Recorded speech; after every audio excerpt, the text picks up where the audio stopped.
No jak tam, kochani, jak urlopy? Kto korzystał?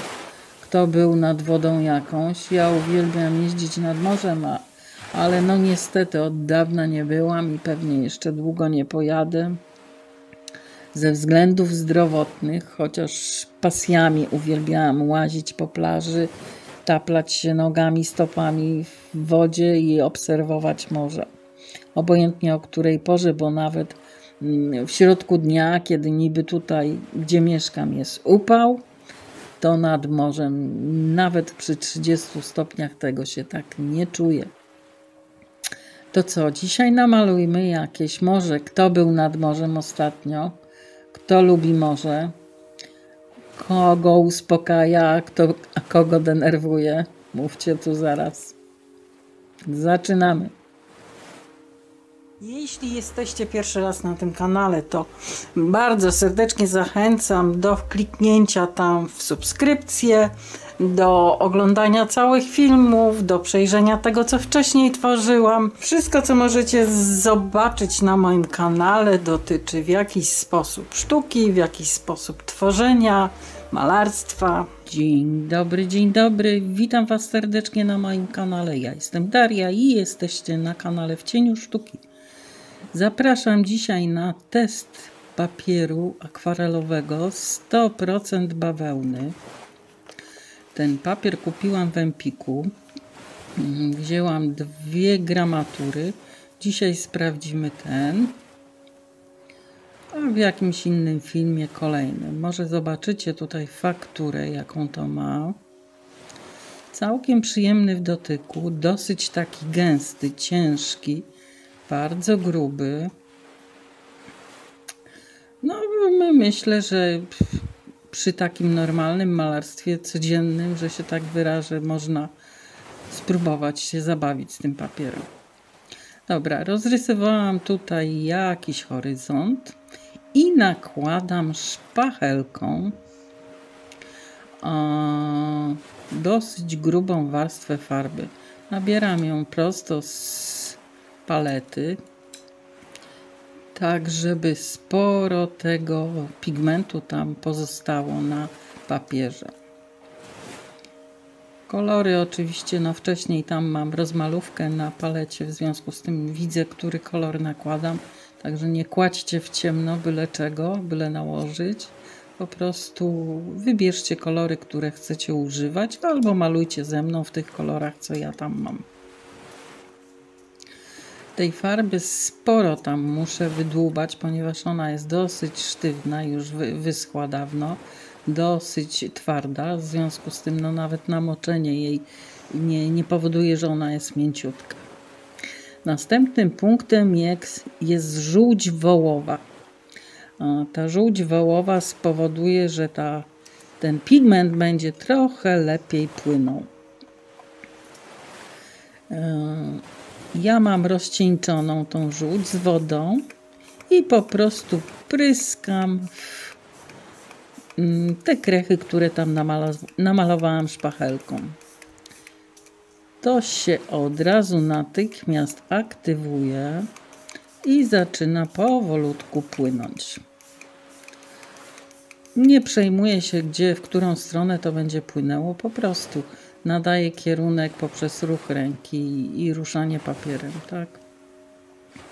Widzicie, tutaj trzeba uważać, bo mi się zrobił taki zaciek w jednym miejscu, to takie półkole i to już później mi zostało do samego końca, w związku z tym trzeba uważać. Teraz dopryskuję w drugą stronę jakby czystą wodą. Czysta woda, też farba płynie, też się tam robią te fajne takie zacieki. Im więcej płynięcia w akwareli, tym lepiej. Rozprzestrzeniam farbę wodą. No i odrobinę tam chusteczką zbieram, gdzie za dużo tej wody mi się ciapło, to zbieram chusteczką. No i trzeba poczekać odrobinkę poprawić tam niektóre miejsca, żeby miejscami lepiej popłynęła. żeby bardziej się chciała rozprzestrzeniać. Płynięcie nie zawsze, ten szpraj nie zawsze powoduje, że farba się dobrze rozprzestrzenia, a i także można sobie pomóc pędzelkiem. Teraz zbieram ewentualnie troszkę ten pigment. Jak widzicie, tak dosyć opornie idzie to zbieranie. Nie bardzo chce się. Dodaję jakieś indygo. Oczywiście planu jak zwykle nie mam zielonego pojęcia, co namaluję. I no, do samego końca, dopóki nie wyłania mi się coś z obrazka, to tak naprawdę nie wiem, co to będzie. Domalowuję jakieś kreseczki, jakieś pociągnięcia takie delikatne pędzla, jakby pierwsze fale. W zamyśle ewentualnie miała być to woda, ale czy to wyjdzie z tego woda, to Bóg jeden wie. Bóg jeden i leszczyna.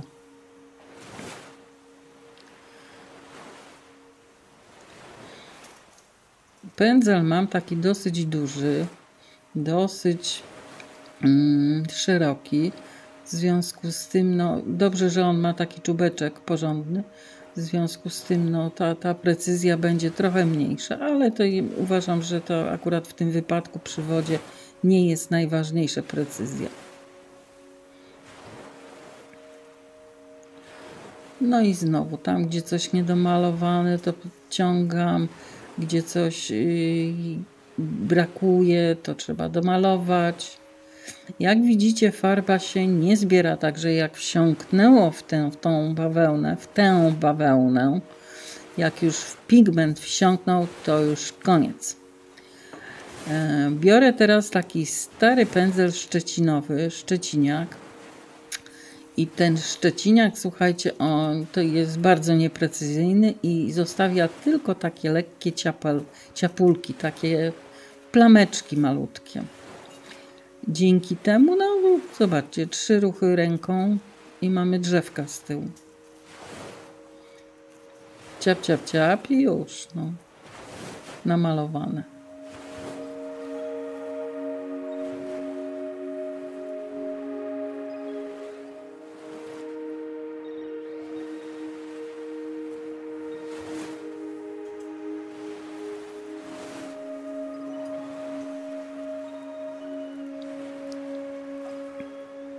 Trzeba dosyć uważnie dokładać tego koloru z tyłu, żeby znowu nie przegadać. Ja mam takie tendencje do przegadania obrazków. Za dużo najczęściej nakładam na papier plamek i plameczek i później jest no jakby za ciężki ten obraz.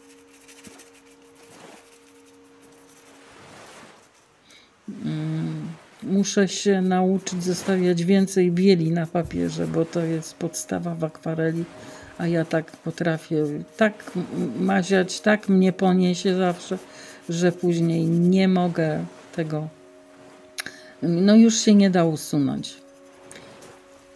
Mazianie takim pędzlem szczecinowym, suchym, powoduje, że tak jakby taka przecierka, takie maciupeńkie kreseczki zostają. Taka przeciera z kreseczek. Polecam taki pędzel szczecinowy mieć i sobie go po prostu używać. Teraz podciągam tego różu na górze. Odrobinę wzmacniam ten barwnik, żeby się to wszystko troszkę bardziej na czerwono przesunęło w stronę czerwieni, bo no tak czy siak na koniec wyjdzie i tak strasznie niebieskie znowu, jak to zwykle u mnie, ale trochę innego koloru dobrze robi temu niebieskiemu zawsze. W tym wypadku to taki no brzoskwiniowy, czerwony.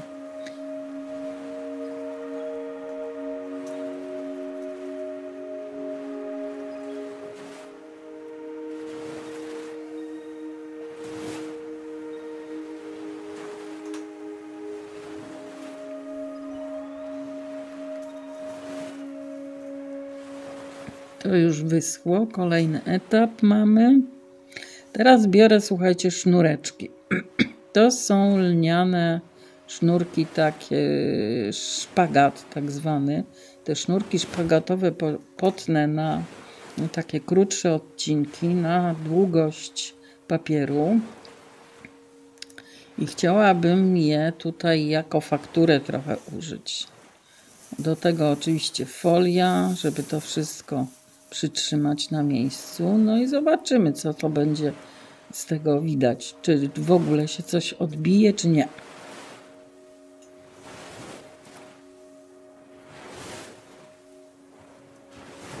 Sznurki zmoczę, żeby trochę tej wilgoci nabrały, żeby łapały bardziej pigment. No i teraz tu trochę wody.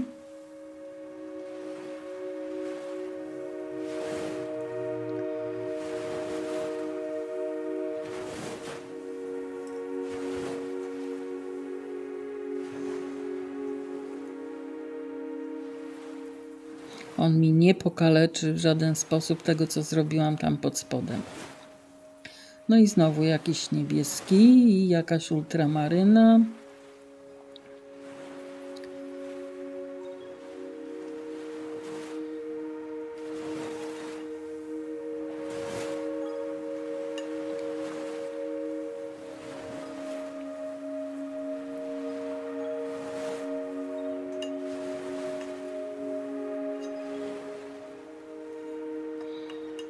Spróbuję zabarwić te sznureczki na kolor, który tam dorobiłam.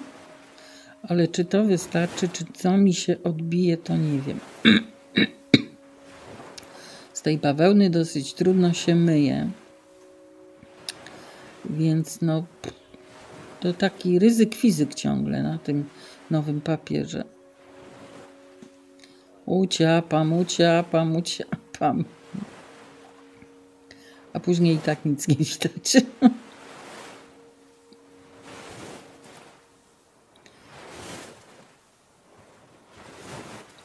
No dobra, kładziemy.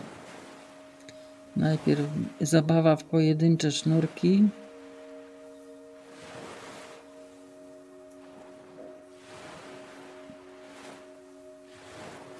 Takie jakieś, żeby było w poziomie. Jeden po skosie, drugi w innym kierunku. No zobaczymy, co to wyjdzie. Czy to w ogóle coś wyjdzie. Jeszcze trochę podbarwiam te sznurki. Trochę tam dodaję tego pigmentu.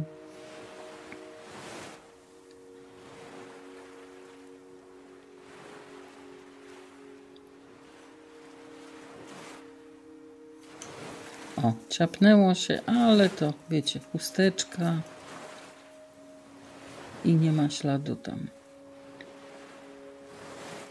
Trochę wody podciągam, trochę wodą, to żeby bardziej było rozwodniony ten pigment, żeby nie był taki ostry.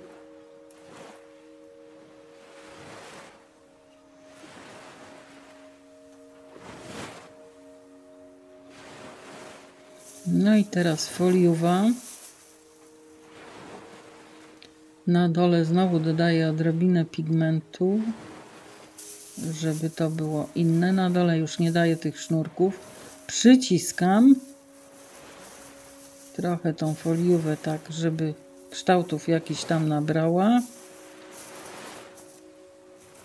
I ciach, przyciskam to paletką i trzeba zostawić do wyschnięcia. No i kolejny etap mamy, kochani. To już po prostu po zdjęciu tych sznurków w sumie bardzo niewiele tych kreseczek zostało od sznurka i nie było sensu powtarzać tego procesu, ponieważ tego prawie nie było widać, tych sznureczków. To można się bawić na czystym białym papierze, ale na pewno nie na tym, ale na pewno nie na tej bawełnie.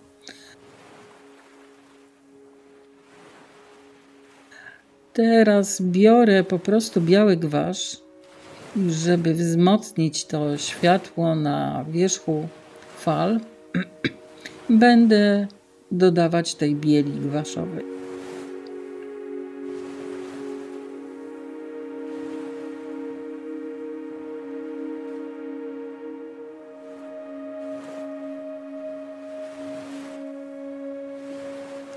Wiecie, malowanie to jest w sumie proces, tak? To nie da się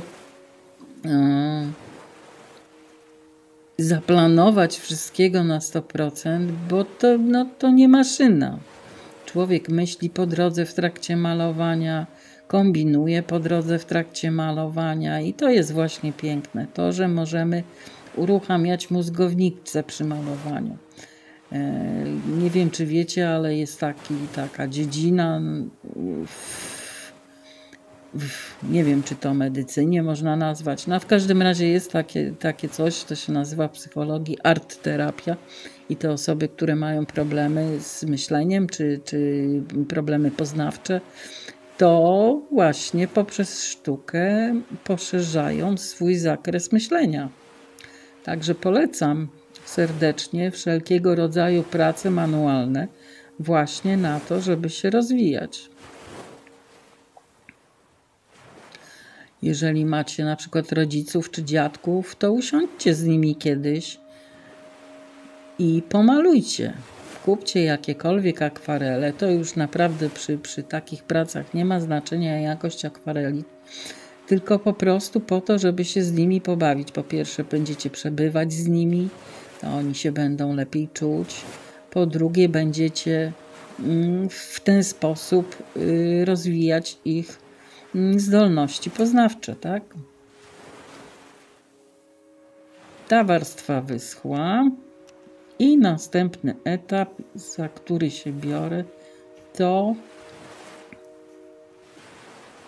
ołówek. Ołówkiem dodaję jakieś tam maleńkie kształty, delikatnie podkreślam.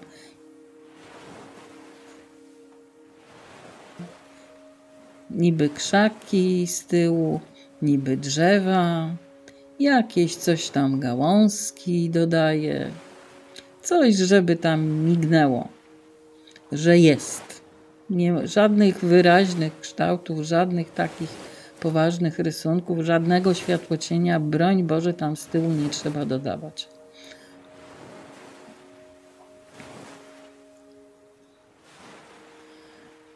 Ołówek, który wzięłam, jest dosyć taki miękki, ale nie najbardziej miękki.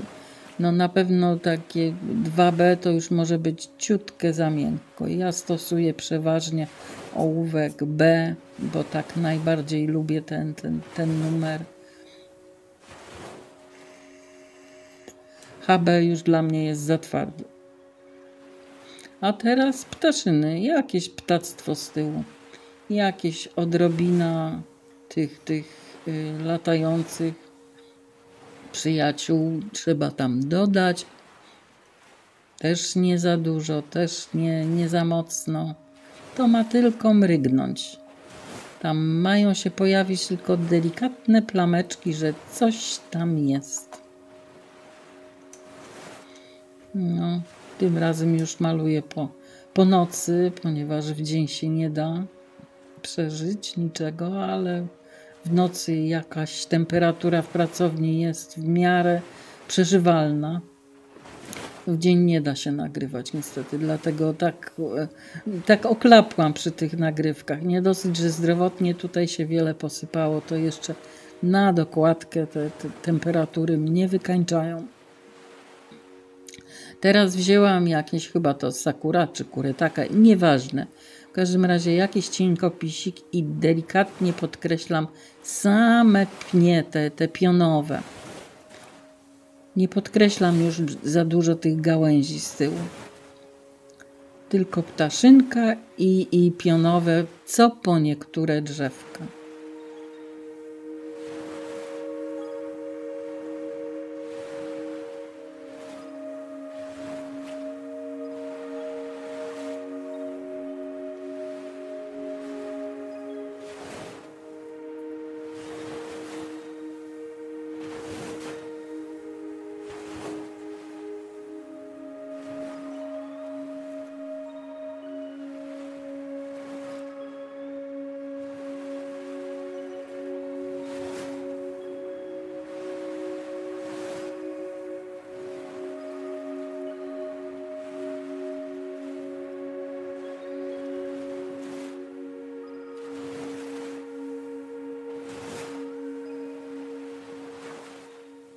Nie wiem, czego tu szukałam, czegoś tam szukam, znowu grzebię.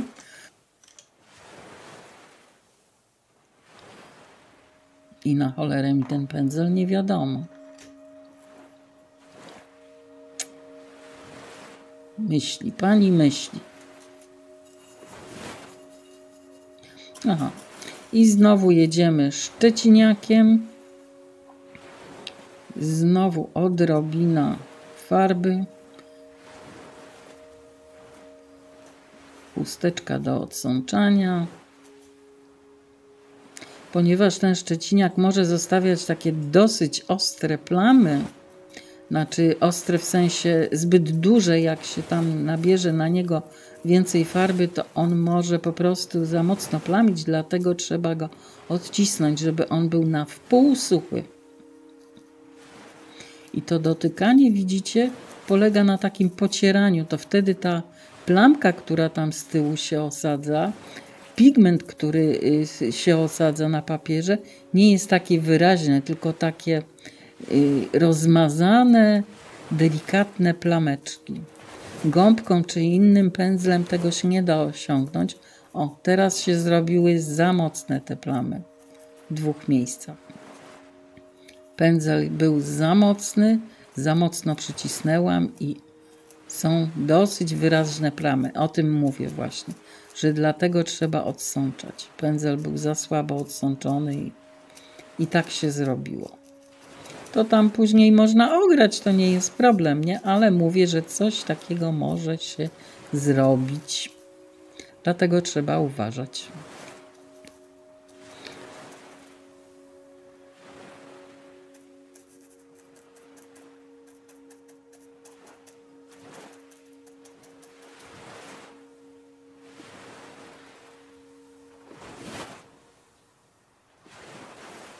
I znowu wracam do białego gwaszu.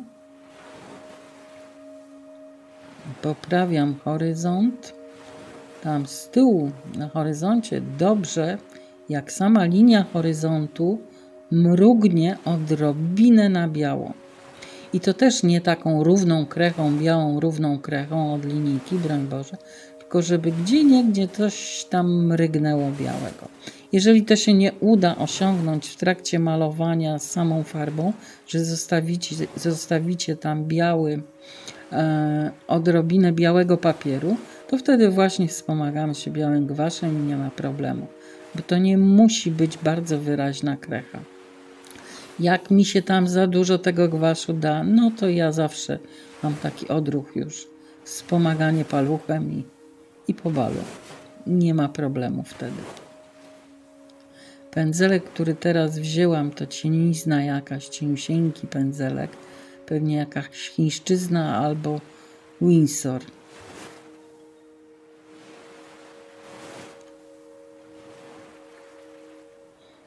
No i tak ciapulka tu, ciapulka tam.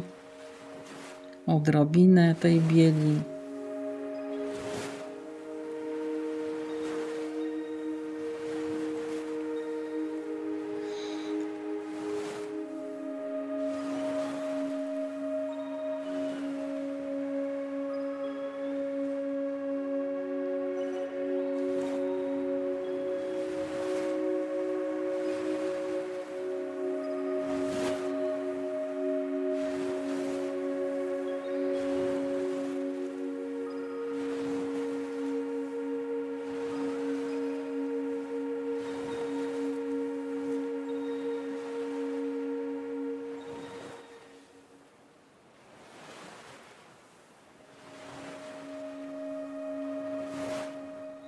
No i znowu paluch. Jak się coś tam gdzieś zamoca. Paluch.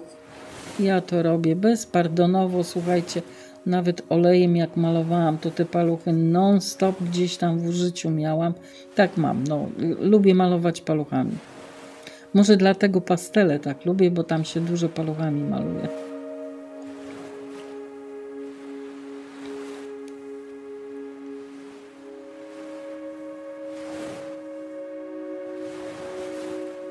Na koniec tego malowania można się pokusić o to, żeby popryskać jeszcze na przykład szczoteczką do zębów i troszkę bielą dodać takich kropeczek, takich delikatnego, takiej mgiełki jak gdyby, nie? Z bryzy, z wody.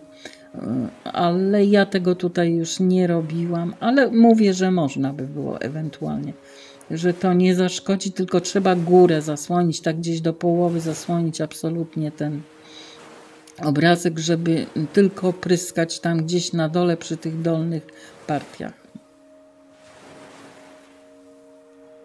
No, ja podkreślam tutaj głównie te brzegi tej fali. Nie bardzo wiem, po co ja to białe tutaj w poprzek maziam. Mówiąc szczerze, nie wiem, po co ja to zrobiłam. Jaki był cel tego.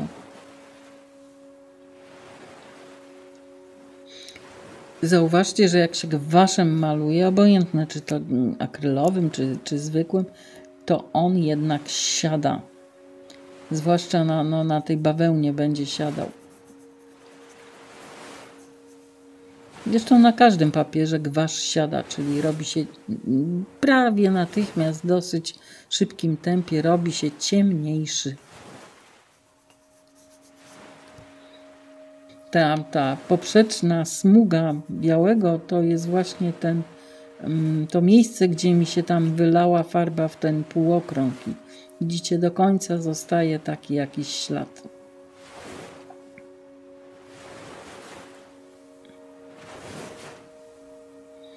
Teraz odrobinę albo grafitu, albo węgla, albo ciemnej farby. Równie dobrze można by było to podciągnąć tymi kredkami akwarelowymi. To już czym to się wykończy, to naprawdę nie ma znaczenia. Znaczenie jest tylko takie, żeby to zaczęło wyglądać, że jest ta jakaś trójwymiarowość. Że te falki nabiegają na ciemniejsze pod spodem, na ciemniejszą wodę pod spodem.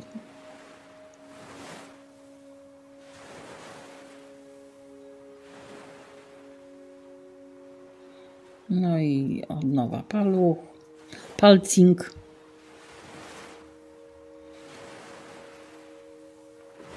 Technika palcingu.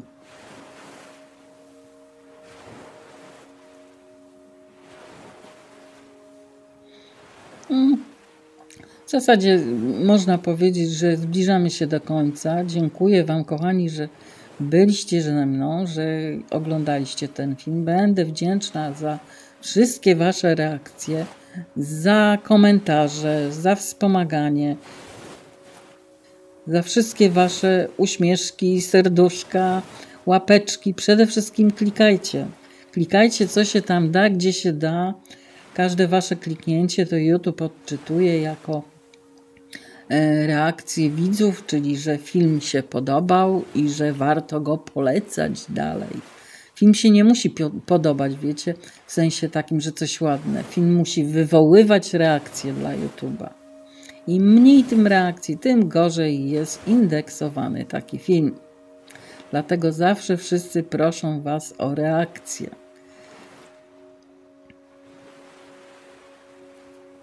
Z tyłu jakieś delikatne podciąganie jeszcze horyzontu. To już czy to farbą, czy węglem, jak mówiłam, to nie ma znaczenia, czymkolwiek. Jak tam gdzieś za dużo tej bieli, to jeszcze można wodą rozpaćkać, rozmazać, o ile nie braliście akrylowej farby.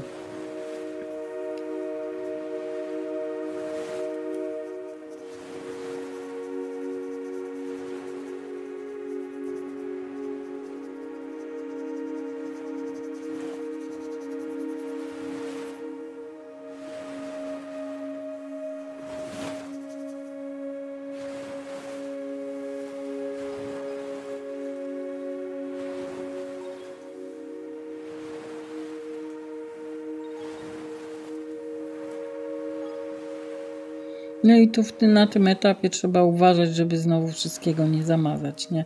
W sensie nie zamalować wszystkiego na amen. Zostawić to, co ładne, jednak zostawić.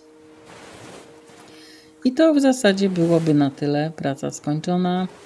Niech sobie schnie. Tak to wyszło na tej bawełnie z Empiku. Papier całkiem przyzwoity, ma jedną wadę, bardzo ciężko się z niego wymywa. Na początku malowałam farbami renesansu.